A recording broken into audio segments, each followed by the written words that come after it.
RCF. Place désormais à l'agenda près de chez vous en Champagne, dans la Marne, dans l'Aube et dans la Haute-Marne. Dans ce magazine du week-end, préparez de quoi noter quelques rendez-vous à ne pas manquer ce week-end et dans les prochains jours. Tout d'abord, ce week-end, on en a parlé plusieurs fois sur les ondes de RCF, du 17 au 19 octobre. Donc tout au long du week-end, le fascinant week-end Vignoble et Découverte devient Vignoble en scène. Un rendez-vous œnotouristique sur les 8 territoires labellisés. 51 acteurs du tourisme de la Marne, de l'Aube et de l'Aisne proposent des animations tout au long du week-end, des animations festives et immersives autour du vin, dégustation, découverte des métiers de vignerons et activités créatives. Par exemple, à Vitry-le-François, les visiteurs pourront profiter de balades en trottinette dans les vignes et du parcours entre villes, canal et vignobles. Et pour prolonger l'expérience, le Champagne Day revient le 24 octobre prochain avec bar éphémère, restauration et animation musicale. Et tout le week-end, près de 40 manifestations ouvertes au grand public. Et dans quelques instants, juste après cette chronique agenda, on fera un coup de projecteur sur les animations prévues à Pressoria dans le cadre de cet événement. Plongez dans la mémoire des poilus à Sainte-Menou dans l'Argonne avec l'exposition 14-18, une vie tranchée au musée d'art et d'histoire. C'est aux 15 place du Général Leclerc jusqu'au 30 novembre de 14h à 18h. L'entrée est de 4 €, une expérience sensible à voir absolument. Pour plus d'informations, rendez-vous sur le site tourisme-en-champagne.com.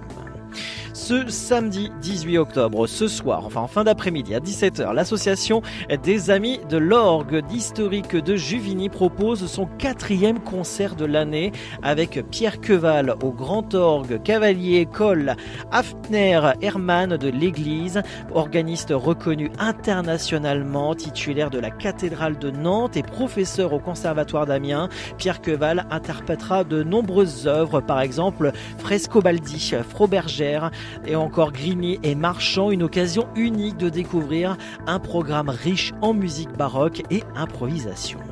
En octobre, la Cité du Vitrail à Troyes dans l'Aube invite petits et grands à explorer l'art du vitrail à travers l'exposition Vitrail et BD où Lucky Luke, Spirou et Gaston Lagaffe prennent vie en verre et plongent jusqu'au 8 mars prochain.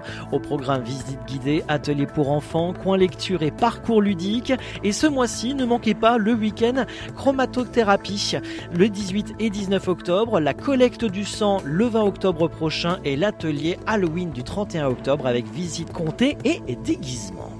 Et on termine du côté de la Haute-Marne. C'est dans les prochains jours. Le musée de Saint-Dizier propose du 20 octobre au 19 avril une nouvelle exposition intitulée Brasserie du Fort Carré, la plus bragarde des brasseries. Une plongée dans 175 ans d'histoire brassicole au cœur de la ville autour de cette brasserie emblématique active de 1796 à 1955. Objets publicitaires, techniques et de fabrication et patrimoine architectural y sont mis à l'honneur, notamment la célèbre Tout Art Déco, devenue aujourd'hui la Tour Mico. Le musée complète cette exposition avec visite, ateliers pour enfants et conférences, dont une soirée spéciale le 19 mars prochain, consacrée à la saga de la bière du Fort Carré. Certaines visites se termineront même par une dégustation en partenariat avec la brasserie du Der.